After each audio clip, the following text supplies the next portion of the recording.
मैंने आराम से छत पर से बॉल उठाई और वहां से जाने लगा, लेकिन अचानक ही मुझे एक अजीब सी आवाज़ सुनाई दी, जिसने मेरे कदम एकदम से रोक दिए। मुझे अपने कानों पर यकीन नहीं आया। यह आवाज़ सुनकर मैं एकदम से उनकी छत की रेलिंग की तरफ मुड़ा और नीचे झांकने लगा। यहाँ से उनका पूरा बरामदा नज़र आ रहा था। मेरे दिल की धड़कन काफ़ी तेज़ हो रही थी। मुझे अपनी आंखों पर यकीन नहीं आ रहा था। अपनी सगी बेटियों के साथ बैठा यह सब क्या कर रहा था।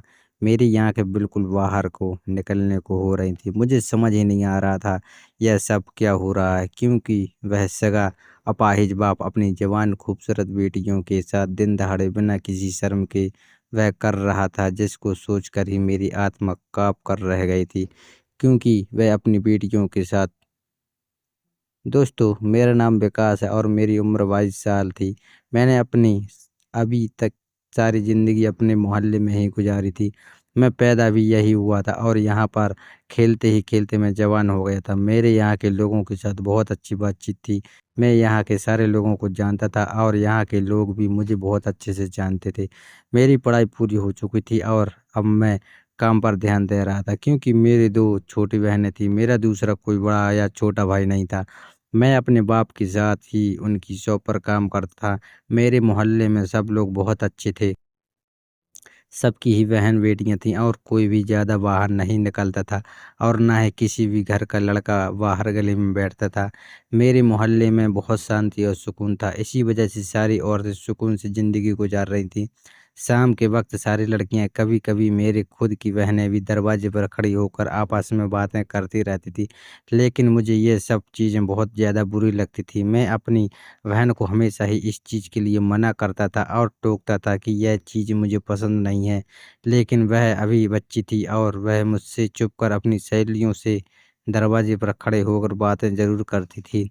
लेकिन जब जब मुझे इस बात का पता चलता तो मैं उन्हें बहुत ज़्यादा डाँटता था कि तुमने हरकत क्यों की? तुम्हें नहीं करना चाहिए था। यह अच्छी लड़कियों को शोभा नहीं देता। अक्सर मैं अपने मोहल्ले की उन 3 लड़कियों के बारे में ज़रूर अपनी बहन को मिसाल देता था कि वह भी तो लड़कियां हैं, लेकिन कभी दरवाजे पर खड़ी नहीं होती। उन लोगों को अभी इस मोहल्ले में रहते हुए बहुत समय गुजर चुका था, लेकिन आज तक उनका चेहरा किसी भी अजनबी इंसान ने नहीं देखा था। अगर वह कभी बाहर जाते भी तो अच्छे से खुद को कवर किया होता था और चेहरे पर भी मास्क होता था। मैंने आज तक उन तीनों बहनों को का चेहरा नहीं देखा था। उनकी आँखों से महसूस होता था कि वह तीनों बहनें बहुत ज़्यादा सुंदर हैं। उनके चेहरे का रंग मुझे महसूस होता था जैसे दूध की तरह सफ़ेद हों, क्योंकि उनकी आँखों से ऊपरी हिस्सा बहुत ज़्यादा सफ़ेद नज़र आता था। ज़रूर वह तीनों बहनें बहुत ज़्यादा सुंदर होंगी, लेकिन हम लोगों ने उन तीनों को नहीं देखा था। मेरी बहन कभी-कभी तो मेरी बात पर सिर झुकाकर सुन लेती, लेकिन कभी-कभार जब मैं ज़्यादा बोलता था और उसको डाँटता था और साथ में उन तीनों लड़कियों की भी ज़्यादा तारीफ़ कर देता था, तो वह चिढ़ जाती थी। और यह एक आम-सी बात है कि किसी भी लड़की के सामने किसी और लड़की की तारीफ़ वह बर्दाश्त नहीं कर पाती। ऐसा ही मेरी बहन के साथ भी होता था।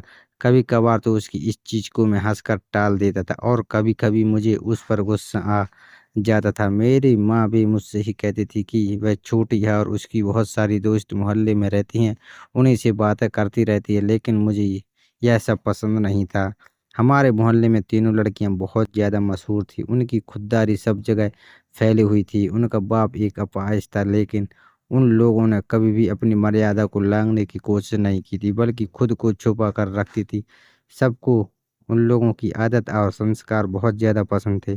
खासकर मुझे उनका यह खुद को छुपा कर रखना तो सबसे ज़्यादा अच्छा लगता था। और हमारे घर के अंदर भी उनके बारे में अक्सर बातें होती रहती थी। मेरे दिल में एक चाह हमेशा रहती थी कि उन तीनों बहनों में से किसी एक बहन का चेहरा ज़रूर देखूं। ऐसे एक दिन शॉप पर काम कम होने की वजह से पापा ने मुझे घर जल्दी भेज दिया था कि मैं खाना खाकर थोड़ी देर आराम कर लूँ और फिर वापस शाम तक दुकान वापस आ जाऊँ। वैसे तो मैं ज़्यादातर घर नहीं आता था, क्योंकि मुझे काम करना ज़्यादा पसंद था। फ्री रहना मुझे बिल्कुल अच्छा नहीं लगता था, लेकिन उस दिन काम कुछ ज़्यादा ही कम था। इस वजह से मैंने घर आना ही ठीक समझा। घर आने के बाद मैंने खाना खा लिया और अब मैं आराम से बैठा टीवी देख रहा था, लेकिन मेरा यह आराम, यह लाइट वालों को ज़रा भी अच्छा न लगा था और उन्होंने फ़ौरन ही मेरा सुकून बर्बाद करते हुए लाइट काट दी थी। लाइट जाने की वजह से घर में बहुत ज़्यादा गर्मी हो रही थी, जिसकी वजह से मैं कुछ सेकंड भी घर में बैठ नहीं पाया था और परेशान होकर बाहर आ गया था। बाहर आते ही मैंने कुछ बच्चों को बैट बॉल खेलते हुए देखा था। क्रिकेट तो मेरे बचपन से ही कमज़ोरी थी, इसी वजह से मैंने उन लोगों से कहा कि मैं भी तुम लोगों के साथ खेलना चाहता हूँ। पहले तो बच्चों ने मुझे मना कर दिया, लेकिन फिर मेरे ज़ोर देने के बाद वो लोग तैयार हो गए। इसी वजह से मैंने ज़बरदस्ती फर्स्ट बैटिंग उन लोगों से ले ली। मेरी पहली शॉट तो बहुत दूर गई, लेकिन दूसरी बार जब उन लोगों ने मुझे समझा दिया कि अगर बॉल अब दोबारा दूर गई तो हम तुम्हें नहीं खिलाएंगे। इसी वजह से दूसरी बार जब मैंने दूसरी बॉल खेली तो शॉट बदल कर मारा और बॉल दाएं तरफ दीवार से लगकर सामने वालों के घर में चली गई। यानी मेरे घर के बराबर में जो उन 3 जवान लड़कियों का घर था, उस घर की छत पर चली गई। मैंने यह चीज़ सब जब देखी तो फ़ौरन ही वहाँ से खिसकना चाहा, क्योंकि मैं जानता था यह शैतान बच्चे मुझे बिल्कुल भी नहीं छोड़ेंगे और मेरी सोच बिल्कुल ठीक नहीं। लेकिन उन लोगों ने मुझ पर गुस्सा किया और मुझे वह बॉल लेने के लिए भेज दिया। मैं उन लोगों को पैसे भी देना चाहता था कि तुम लोग जाकर एक नई बॉल ले आओ, लेकिन उन्होंने मेरी एक बात ना सुनी और कहा कि हमें वही बॉल चाहिए, जिसकी वजह से मुझे मजबूरन अपनी छत पर आना पड़ा और दीवार लांघकर बराबर वालों की छत पर चढ़ना पड़ा। मेरे दिल में अजीब-अजीब ख़्याल आ रहे थे, क्योंकि मुझे सपना सा लग रहा था कि अगर इन 3 लड़कियों में से किसी एक ने भी मुझे इस तरीके से उनकी छत पर बिना परमिशन के देख लिया तो वह लोग बहुत ज़्यादा गुस्सा करेंगी और मेरी इज़्ज़त भी 4 लोगों के बीच में ख़राब हो जाएगी। लोग भी तरह-तरह की बातें मेरे कैरेक्टर के बारे में बनाएँगे और हो सकता है कि मेरे घर पर भी शिकायत चली जाए। मैं यही सारी बातें सोचते हुए उनकी छत पर आ गया था, लेकिन मुझे बहुत ज़्यादा डर लग रहा था। मेरा दिल बहुत तेज़ी से धड़क रहा था। मैंने पूरी छत पर नज़र दौड़ाई तो मुझे कोई भी नज़र नहीं आया। मैंने भगवान का धन्यवाद किया और बॉल उठाकर जैसे ही पलटने लगा तो मुझे एक अजीब-सी आवाज़ एक लड़की की आई कि मोबाइल ठीक तरीके से पकड़ो। मेरे एक्शन खराब हो रहा है। यह बात सुनकर मेरे कदम एकदम ही रुक गए। मुझे अपने कानों पर यकीन नहीं आया। नीचे तेज आवाज़ में मोबाइल पर गाने बज रहे थे और वह अपाहिज बाप उनकी मोबाइल को अच्छे से पकड़े बैठा था। मुझे समझ नहीं आ रहा था कि नीचे सारी चीज़ें क्या हो रही हैं। उन तीनों बहनों के मुँह खुले हुए थे और वो तीनों इंस्टाग्राम बना रही थी। छोटी बेटी सामने खड़ी होकर डांस कर रही थी। जो लड़कियां बाहर निकलते हुए अपना चेहरा, हाथ पैर सब कुछ छुपा लेती थी, वो मोबाइल के सामने मुजरा कर रही थी। यानी वह सिर्फ मोहल्ले वालों से पर्दा करती थी और सारी दुनिया के सामने अपने आप को दिखा रही थी। तीनों बेटियों के मास्क उतरते हुए थे और यह मेरे ख्याल के मुताबिक तीनों बहनें ही बहुत ज़्यादा खूबसूरत थी। वह लोग आपस में हँस-हँस कर वीडियो बना रही थी। मैं जो अपनी बहन पर सिर्फ़ दरवाज़े पर खड़े होने पर गुस्सा करता था, यहाँ पर वह तीनों बहनें घर के अंदर बैठे इंस्टाग्राम पर रील्स बना रही थीं।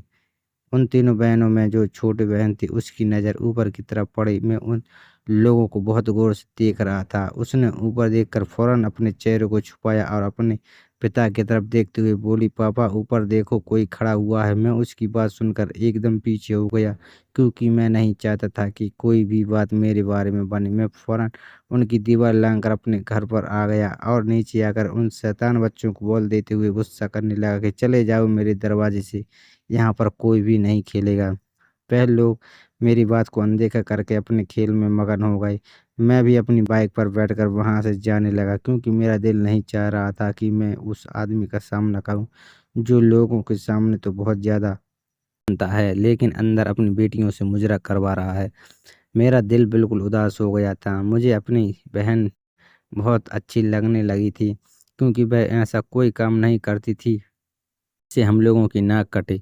जब मैंने अपनी बाइक स्टार्ट की और वहाँ से निकलने लगा, लेकिन इससे पहले ही वह अपाहिज अपनी बैसाखी को लिए लंगड़ाते हुए चलकर घर से बाहर आ गया और मुझे आवाज़ देकर कहने लगा, राहुल रुक जाओ, मुझे तुमसे थोड़ी बात करनी है।